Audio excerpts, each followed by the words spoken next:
Only in America. Only in America. Only in America. Only in America. Only in America. Only in America. Only in America.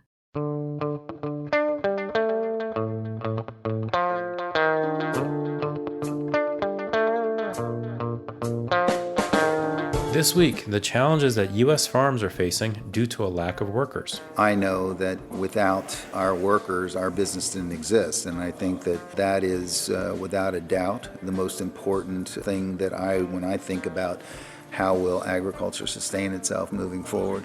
It's going to require a workforce that is experienced, sustainable, and one that it's always one that to me is we have to be in a position where we treat them well. From the National Immigration Forum, I'm Ali Noorani. You're listening to Only in America.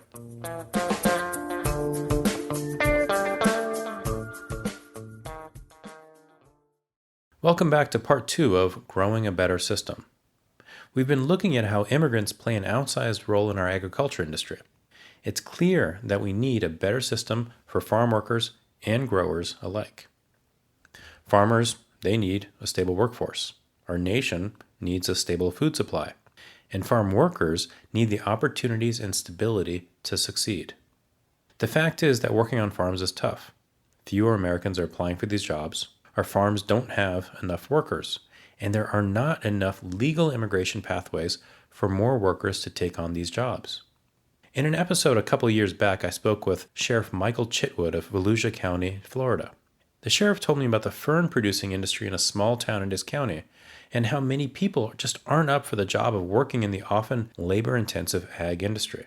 The northwest portion of our county is a little town called Pearson, Florida. Pearson probably has 600 or 700 residents in it, but however, it generates tens of millions upon millions of dollars into the economy because it's the largest fern-producing area in the United States of America. And it depends largely on migrant farm workers, in particular folks from Mexico working the fields. Without that work, the farmers would cease to exist.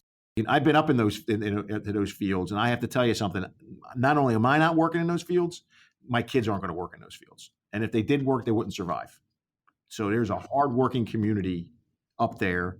And my suggestion is let's get them assimilated. Let's get them on the tax rolls. Let's get them as voters. Let's get them as United States citizens. I don't think I know many people who would be up for the job either. But labor shortages are accounting for missed GDP growth and unrealized income. Perfectly good crops are dying in fields. This isn't a new topic for us, but it's all the more relevant now with the challenges our food supply faces amid the COVID-19 pandemic. Temporary agriculture workers can live in the U.S. on what's called an H-2A visa. However, this H-2A temporary worker visa provides less than 10% of the hired ag labor force. As a result of the lack of opportunities for legal immigration, more than half of all laborers don't have the proper authorization to live and work in the U.S. Idaho farms have a similar dilemma to what Sheriff Chitwood described about labor shortages in Florida. In one of our first podcast episodes, I spoke with Tony Vanderhoost, a dairyman in Idaho, and at that time he was president of the Idaho Dairymen's Association. He told me about how the workers on his dairy farm have become like family and the importance of immigration reform. You know, you're out there with these guys every day, working with them. You're vaccinating your cows. You're moving cows around with them. You're looking at dry cows. You know, the animals that need to be moved to the close-up pen, and you just build up a camaraderie with each other. They become family. You work with these guys every day, day in and day out. You become friends. You know, they have the respect for you because you're their boss. You know, you got to. You know, they're working for you, but still, there's that connection that.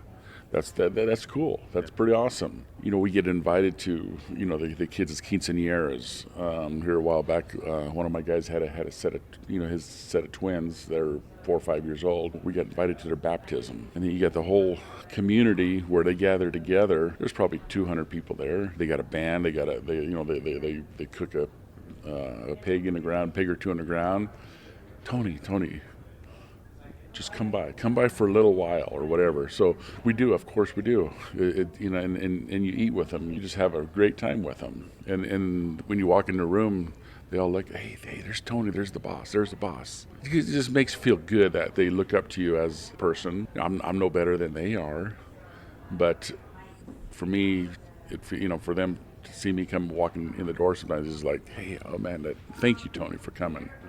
And we're all human. Wouldn't have it any other way, It's pretty cool. And when you got into the business, back in California and New Mexico and moved here, did you expect that sort of a dynamic with the Latino Hispanic workforce? In New Mexico, I was there 11 years also, and I had a few people that worked for me for quite some time too. The main thing is you treat them right, they'll treat you right. And that's just the way it is. We're all in it together. So then we were talking about the issue of immigration reform, and you're talking about having been active on this for 10 years. Was there a moment in your career where you realized that, okay, this is an issue that I have to care about? It's been an issue, me being the son of immigrants and the importance of our industry. When did it really hit me? But it's always hit me that we need help. When year after year, the past few years, we've 8 or 10 years trying to get this immigration reform done, and hearing the stories of these families being torn apart because of their parents being here, and some of them got to be shipped back, and the kids are still left here. And it breaks your heart. It tears your heart out. It's like that's not right. We need to do something to get this figured out. Every industry relies on immigration, on the backs of these folks that are here, whether they're here legally or illegally. We got to feed the world, and how will we do it otherwise? Because there's not enough people that can do it themselves, or we can't do it all ourselves, so we need people. And we open up our doors to whoever wants to come in to work, and these folks are the ones that are coming. From Florida to Idaho, and as we'll hear about today in Pennsylvania, farmers have similar struggles when it comes to meeting needs for their workforce and our nation. This is something we keep coming back to. And as we'll talk about in this series, we're even closer to a bipartisan solution on immigration and agriculture.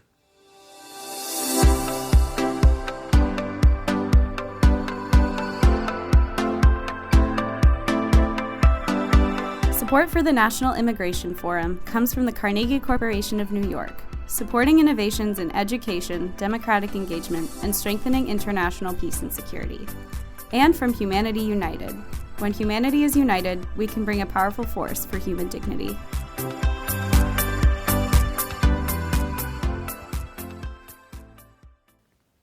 Fred Strathmeyer Jr. has worked in the ag industry in Pennsylvania for decades. These days, Fred serves as Pennsylvania's Deputy Secretary for Plant Industry and Consumer Protection. That means he oversees the plant industry of the state's Agriculture Department, among other bureaus. For more than 35 years, Fred co-owned a family business specialized in Christmas tree and evergreen nursery production. He has represented both the Pennsylvania Farm Bureau and the Pennsylvania Christmas Tree Growers Association at the state and national levels. Fred and I chatted about the department's commitment to a sustainable and safe food supply and its connection to immigration. Yeah, hi, Fred Strathmeyer. I am from Pennsylvania.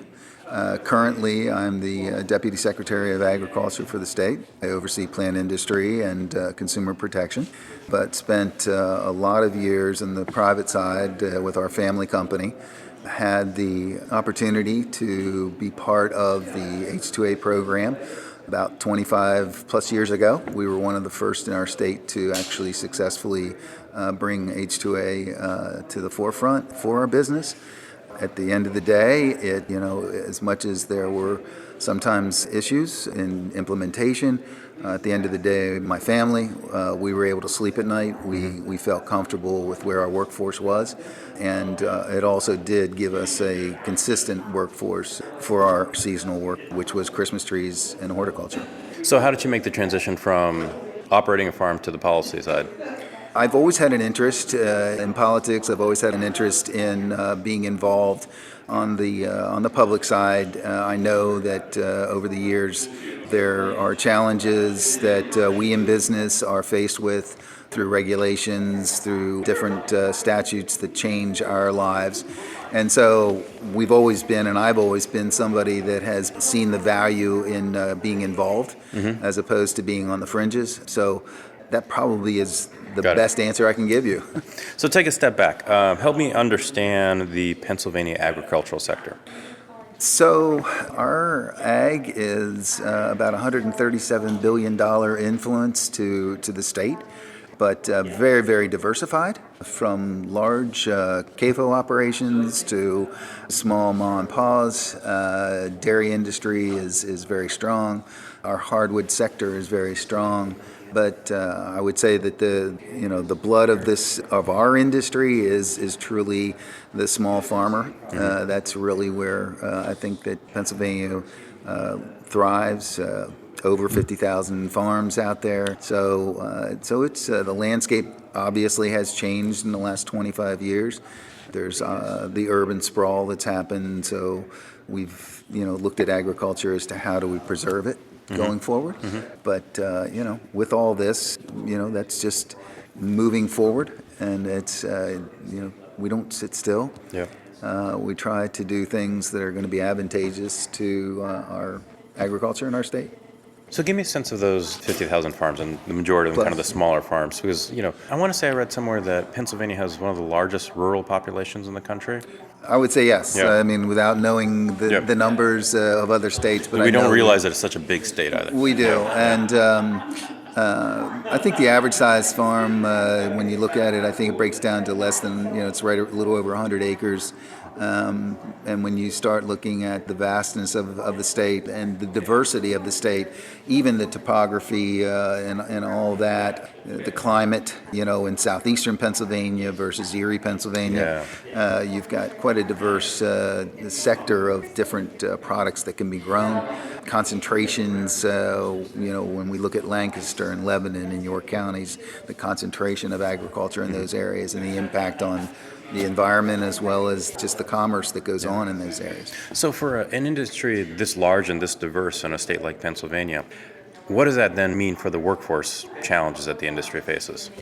So I think I would start out by simply saying that, 30, 40 years ago, it was more commonplace that, kids that were in high school, colleges, were always looking for the part-time job through the summers, even, beyond that. That dynamic has changed dramatically over those 30 to 40 years. And so that's probably as big an issue for me as that I've seen happen in our workforce, is where at one time you had a fair amount of youth that you brought in early, and they were exposed to good work ethics, just being outside, working with their hands and so on and so forth, to a place now where we're looking at computers and iPhones and this and that. And that whole technology, although it has its place, certainly has had an effect on what we see as far as our workforce. So when you're talking to growers across the state, what are they telling you about the state of the labor on their farms? The quick answer is that it's very difficult to find good labor. Certainly good labor that stays.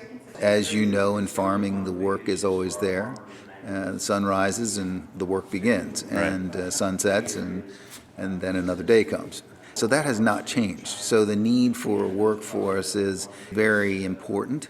Many of the things that in other pieces of manufacturing where technology has been able to expand and take a lot of jobs from, the workforce, those jobs of picking apples and harvesting blueberries and strawberries and things like that, that still requires an individual to do it. Right. And skills. And I think that's the other piece that I'm glad you brought it up, quite frankly, is that I think that's the other piece that is always missed, is that this isn't an unskilled, it's actually a skilled workforce that you're asking. We in our own business always looked for the return, because again, when you have to educate your worker year in, year out, that's a cost, as opposed to if I can bring somebody back year in, year out. Very much an advantage for any farming operation is those individuals that are already trained. Yeah. I mean, in fact, the way we put it is that our economy needs the skilled farm worker as much as it needs the skilled engineer. And I would totally agree with you. Totally agree. So From a policy perspective, before we start talking about kind of the policy landscape at the federal level, at the state level, what are the things that the administration in Pennsylvania has underway to start to address these challenges? So in Pennsylvania, we've been concentrating again on the trades, apprenticeships, internships, those pieces of this puzzle that actually create exposure, that people can come in and they can see, what does this mean to somebody that's going to run a farm, somebody that's going to be part of a dairy operation, part of a mushroom operation. It's that ability that we have now. There are grants, there are low-interest loans to expand businesses. There's a whole array of pieces. Just this past year, the governor signed a $24 million farm bill that allowed for a lot of different sectors that previously had not been tended to over the years because there was lack of resources. Gave the Department of Agriculture and the Secretary an opportunity to expand the conversation and really be more inclusive to those that we sometimes couldn't touch in the past. Yeah. But I mean, from a state perspective, what can be done to recruit workers into the Pennsylvania agricultural sector? So part of that starts with education. We have set up a group now that's concentrating on ag education moving forward, working with the Department of Education in the state on curriculum that specifically speaks to STEM, or, we like to call it STEAM. STEAM. We add the A, the A, of course, A yeah, of agriculture. When you're looking at kids and influencing them going forward, I think anything we can do to make sure that they have that exposure to agriculture early, I think this is how you're going to start to build back. Sure, the universities and what have you are going to have their curriculum, but at the end of the day, I think that the younger we can build that base, the better off we're going to be. I was in Idaho last year, and I met with the president of University of Idaho, and he told me about a program they had in place where they were working to diversify the 4-H programs across the state to, again, kind of build that pipeline. Yeah, and we work with FFA and 4-H all the time. As a matter of fact, FFA is actually Future Farmers of America. Yes, right? yes. I'm sorry. And, No, it's okay. I'm going back to my Salinas, California roots. Right? there you go. And so they're actually in our building, so we work with their director constantly. It's been a great 4 or 5 years that I've been here, because there are parts of FFA that I wasn't exposed to, and so it's given me a real insight as to what it means to be part of their organizations and how they build this youth movement, keep them exposed, but also build on the qualities of just them being a person in society. Yeah. So then let's talk a little about federal policy. So over the course of the last year, we've had a bipartisan group of members of the House put together legislation, the Farm Worker Modernization Act. Now it's over in the Senate, could be in the Senate or some version of it. So give me a sense of kind of what, from the perspective of the state of Pennsylvania, what do you like about that piece of legislation? What's promising about it in terms of meeting your needs? Well, again, if they're able to keep some of the pieces in there, we have, as I mentioned earlier, mushrooms, we have dairy. It does run a little bit contrary to your thoughts or anybody's thoughts on temporary work, but what it will do is it will give at least a potential to see a more unified ability to get to have a workforce that's sustainable. And I think that, again, that's the important part for many of our agricultural industries in the state, is how do we create a sustainable workforce? That's very encouraging, is to have that part of it. There will always be pieces of that need work. And as you said, it now has come from the House to the Senate. Certainly your hope is that some of those things that are concerns are addressed in the Senate, that something comes back out that is palatable. Because at the end of the day, this problem is not going away. It's something that has been here for a long time. It's just compounded itself probably in the last 5 to 10 years. So Right.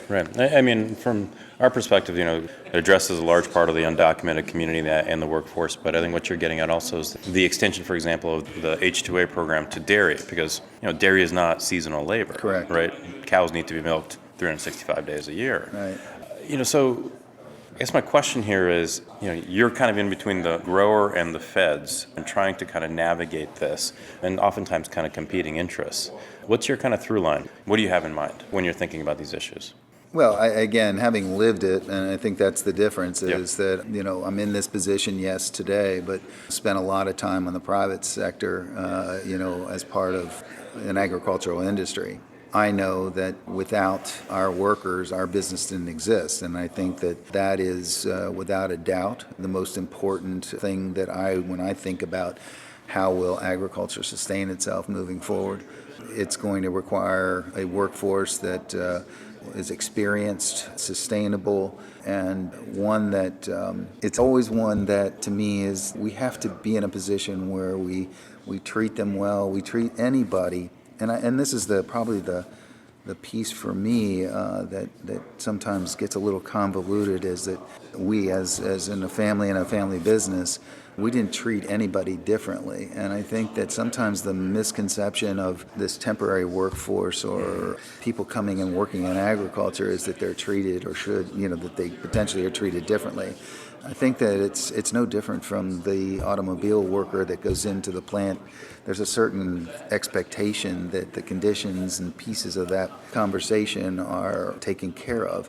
It's no different in agriculture. Mm-hmm. Our expectation is give us a good day of work, and that's all we ask for. Mm-hmm. And we will give you the tools and the resources to make that happen.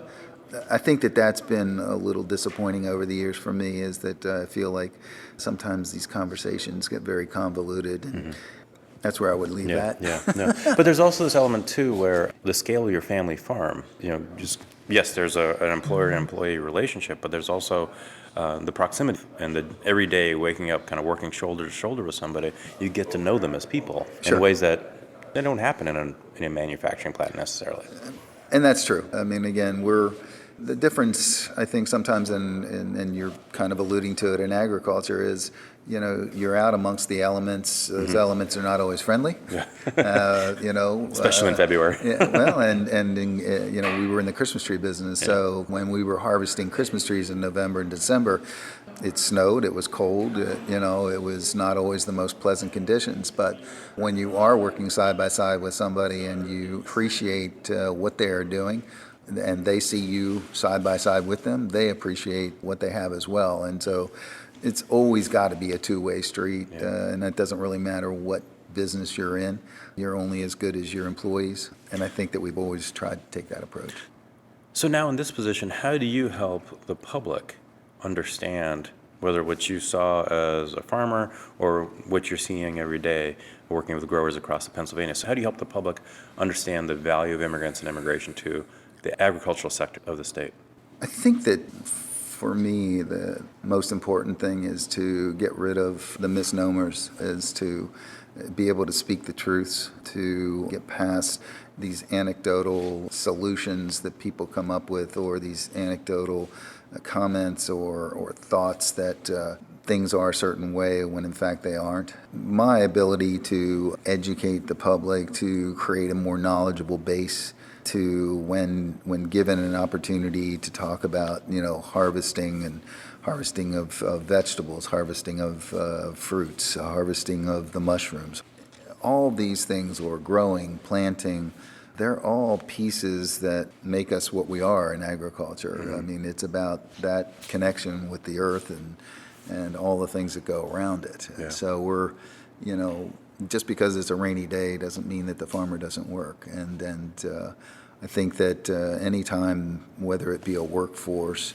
or just that type of a message to all of us that are 3 times during a day consuming something, food, and you can't get past that. You have to always remember that that happened. Somebody did that. Yeah, it's the agricultural piece of the immigration debate is really, it's interesting because that connection between what's happening literally with the earth and what people are doing 3 times a day is so clear, but in some ways it's hard to describe. Well, and not only hard to describe, but I think that in our society, we're in such a fast-paced society that everything's got to happen now. What they forget is now also includes having something on their plate. Right. And that doesn't just happen now. It happened, possibly months ago when that crop was planted. Mm-hmm. So those are the things that I think for me, I just try to, remind anybody that we have contact with, is that there's more to the story than might be in front of their eyes at that moment, Yeah. that something happened before. So one last question for you. The name of the podcast is Only in America, and just ask you to finish this sentence. Only in America, ... So only in America we are given the opportunity to succeed.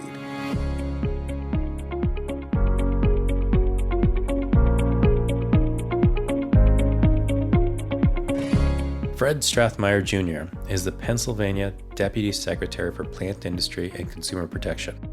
You can find more information about Fred at our website, immigrationforum.org/podcast. And while you're there, subscribe to Only in America to catch all of the latest episodes. Tune in next week to hear more about immigration and the agricultural industry from a farm worker perspective. You don't want to miss my conversation with Teresa Romero, the president of United Farm Workers. Only in America is produced and edited by Joanna Taylor and Megan Wetmore. I'm Ali Narani. Stay safe and stay healthy. I will talk to you next week.